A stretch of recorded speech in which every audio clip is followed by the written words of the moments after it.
Puducherry union பிரதேசத்தின் முதலமைச்சராக NR Congress கட்சி தலைவர் ரங்கசாமி பதவியேற்றார். துணைநிலை ஆளுநர் தமிழிசை சவுந்தரராஜன் ரங்கசாமிக்கு பதவி பிரமாணம் செய்து வைத்தார்.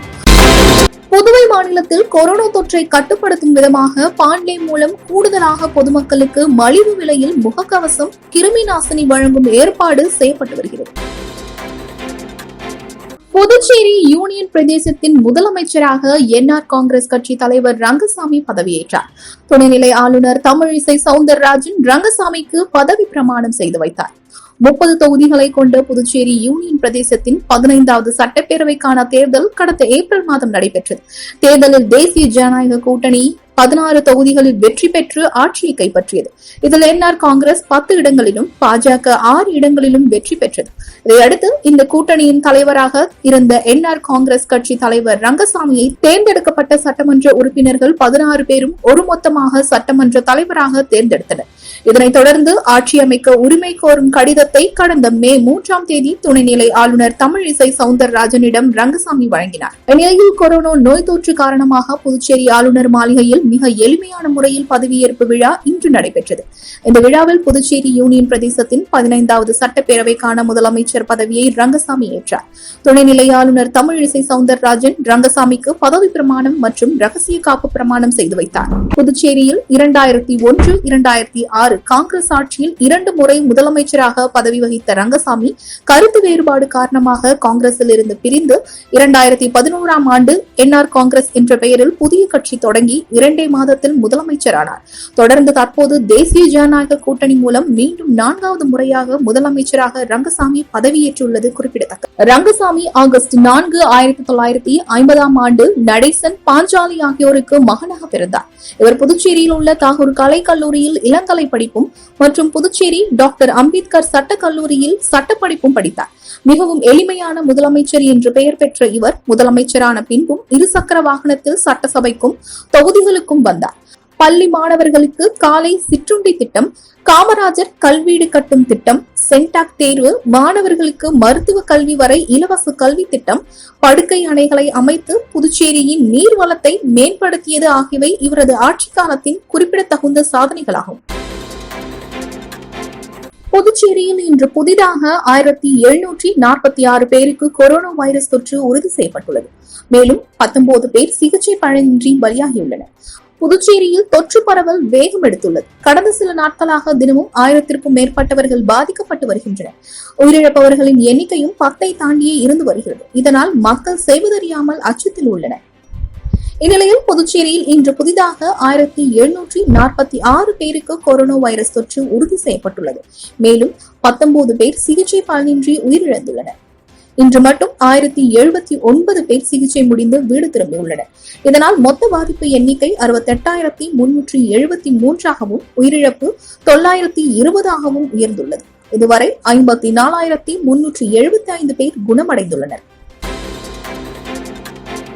புதுவை மாநிலத்தில் கொரோனா தொற்றை கட்டுப்படுத்தும் விதமாக பாண்லே மூலம் கூடுதலாக பொதுமக்களுக்கு மலிவு விலையில் முகக்கவசம், கிருமி நாசினி வழங்கும் ஏற்பாடு செய்யப்பட்டு வருகிறது.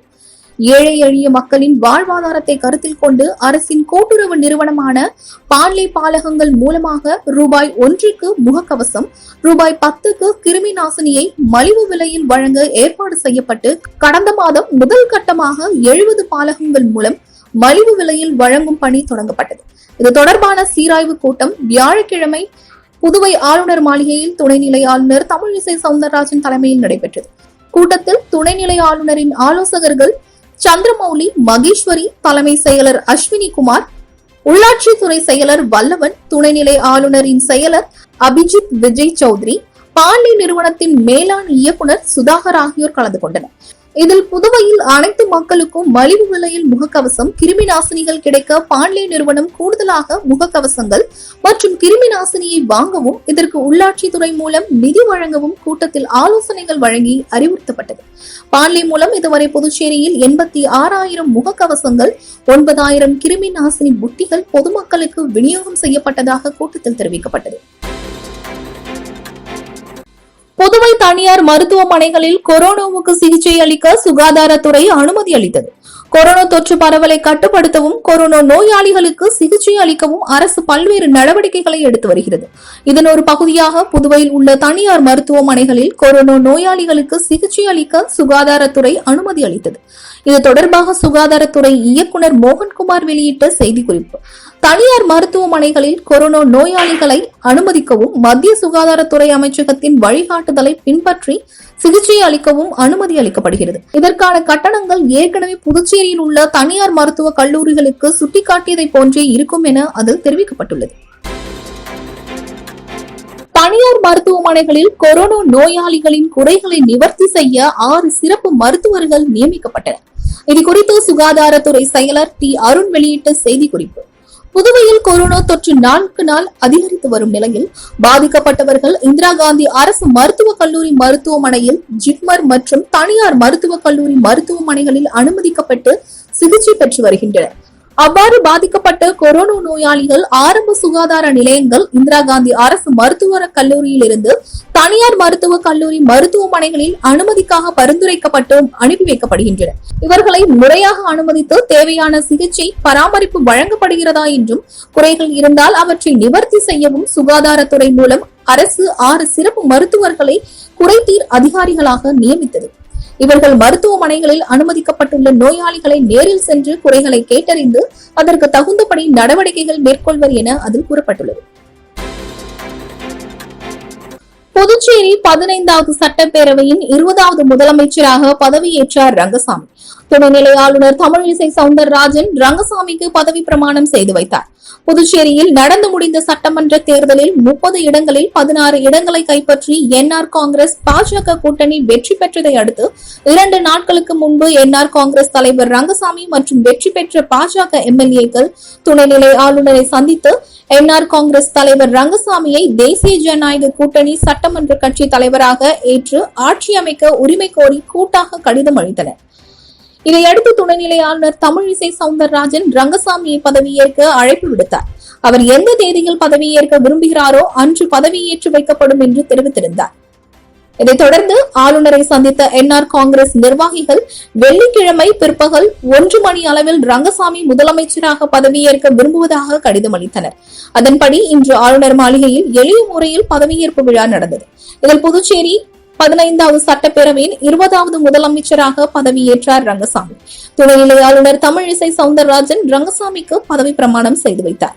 என்ஆர் காங்கிரஸ் தலைவர் ரங்கசாமி புதுச்சேரியில் 2001, 2006, 2011 என இதுவரை 3 முறை முதல்வராக பதவி வகித்துள்ளார். இதைத் தொடர்ந்து தற்போது 4வது முறையாக முதல்வராக பதவியேற்றுள்ளார் ரங்கசாமி. இதைத் தொடர்ந்து மற்ற அமைச்சர்கள் அடுத்த 2 தினங்களில் பதவியேற்பார்கள் என்று தெரிகிறது. இந்த நிகழ்வில் பாஜகவின் மத்திய அமைச்சர் கிஷன் ரெட்டி, தமிழக பாஜக தலைவர் எல். முருகன், புதுச்சேரி பொறுப்பாளர் மற்றும் அதிமுக நிர்வாகிகள், திமுக, காங்கிரஸ், என்ஆர் காங்கிரஸ், பாஜக எம்எல்ஏக்கள் பங்கேற்றனர். புதுச்சேரி தியாகி சித்தானந்தம் அவர்களின் 1ஆம் ஆண்டு நினைவு நாளை முன்னிட்டு ஏழை எளிய மக்களுக்கு அன்னதானம் மற்றும் நலத்திட்ட உதவிகள் வழங்கப்பட்டது. புதுச்சேரி தியாகி சித்தானந்தம் அவர்களின் 1ஆம் ஆண்டு நினைவு நாளை முன்னிட்டு அன்னதானம் மற்றும் நலத்திட்ட உதவிகள் வழங்கும் விழா கருவடிக்குப்பம் பகுதியில் நடைபெற்றது. தியாகி சித்தானந்தம் அவர்களின் மகன் தமிழ்ச்செல்வன் தலைமையில் நடைபெற்ற நிகழ்ச்சியில் சுப்பையா செல்வம் முன்னிலை வகித்தார். நிகழ்ச்சியில் 100க்கும் மேற்பட்ட பொதுமக்களுக்கு அன்னதானம், 50க்கும் மேற்பட்ட பெண்களுக்கு புடவைகள் வழங்கப்பட்டது.